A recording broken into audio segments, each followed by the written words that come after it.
All right, so we made it to Montreal, and it's a really nice city, honestly. I think the most horrible part about traveling here was just the insane lines at the airport trying to get out of the airport. Yeah, the Uber lines were crazy. There were no Ubers available to like book ahead of time. Yeah, So we ended yeah, up waiting in line for a taxi. We were probably in line for what, 15 minutes yeah, or so? 15, 20 minutes. Yeah, it wasn't It that wasn't bad. too bad, actually. Yeah, but we're probably gonna go walk around a little bit and then make our way to the metro and try to head to the track and check things out.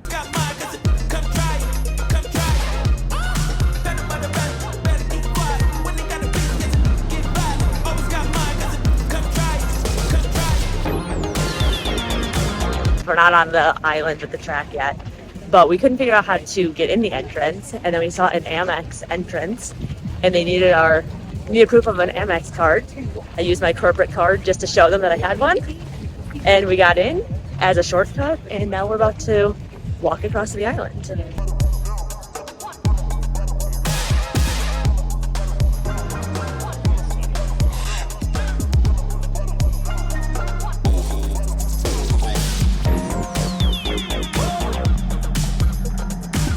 So when we first got to the track, we were walking along and it was super crowded. Crowded. We got to the first bridge where you cross the track and there was F2 on track, and all of a sudden a car came out of nowhere and it scared the crap out of me.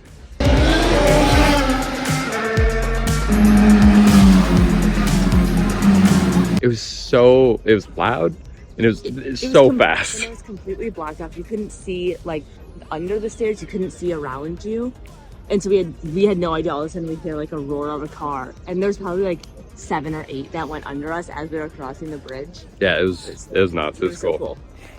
So we made it to our seats, and I feel like it took us so long to get here. I think we walked for like an hour 45, and like 3 miles. yeah. Close to 3 miles. I think tomorrow when we come back and when we go back to the hotel tonight, I think we're gonna try to take the shuttle. I don't know if that'll be any better or not, but I guess we'll see.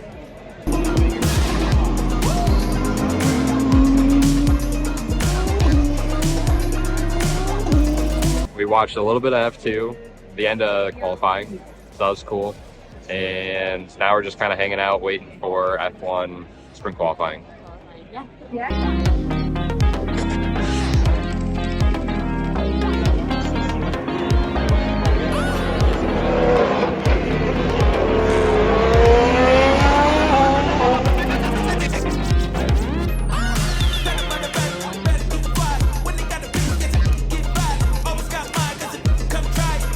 So we just watched the sprint race, and we got to see some really cool like battles right in front of us in turn 2.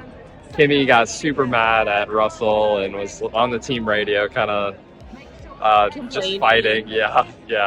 It was a lot of fun. Now we're just hanging out waiting for Formula 2.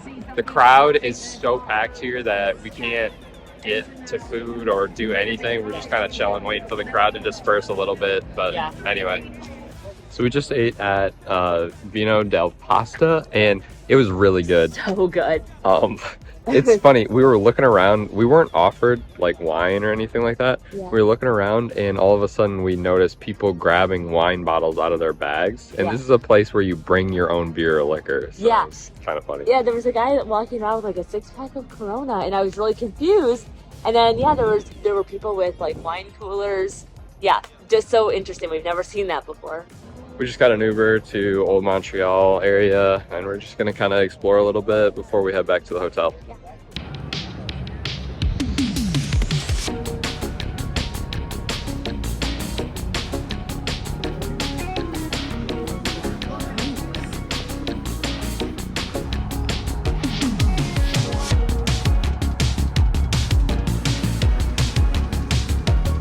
We made it back from the race, and Day 2.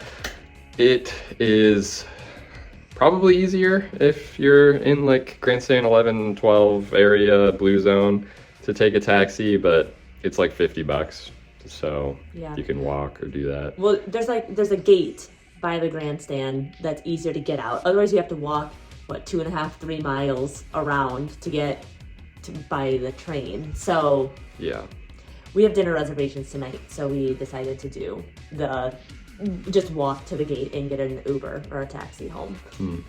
So we're gonna go to Bouillon Bilk, and it's I don't know, it's supposed to be a really nice restaurant. Should be fun to go to. Yeah.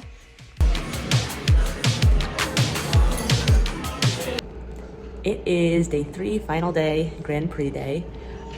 We are just waiting to head to the track. We have some extra time, so we're hanging out in the lobby. It's raining this morning.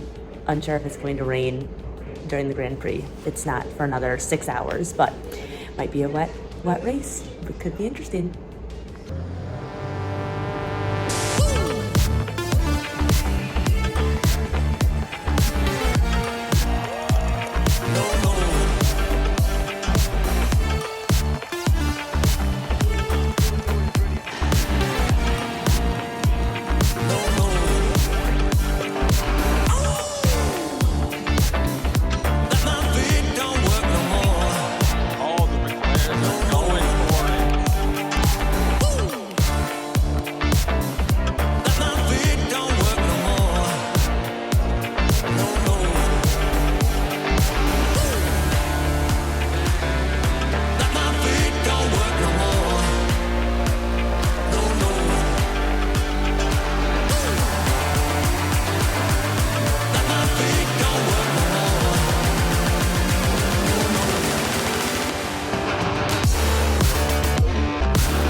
You can do it!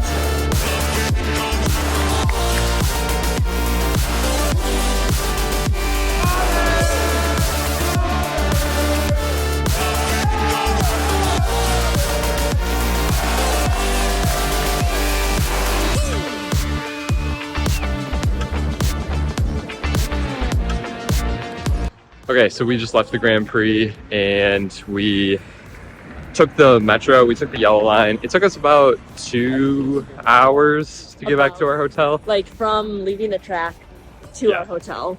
So wasn't bad.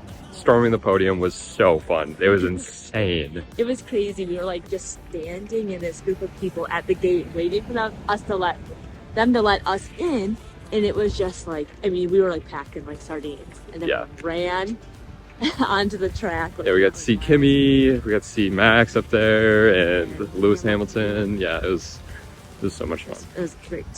Okay, so some of our top things we've learned and things you need to know when going to the Grand Prix in Canada is first, plan ahead your route to get to your seats. Don't rely on Google Maps. It's pretty much useless once you get to the track because they block off paths and it's kind of a maze getting to grandstand seats or where you want to go. The Canadian Grand Prix app does have navigation in it, so you just use that. So when you're considering transportation to the track, the train is, when we were Googling it and looking it up, the train is the most recommended. It's probably the most popular, and it is nice to have. However, we were in the blue zone, and the train drop-off is like, 2 to 3 miles away from the blue zone, and then you have the big crowds to walk through too, so it takes a very long time. So if you have the time and want to, great, but there is a Uber and taxi drop-off parking lot not too far from the blue zone.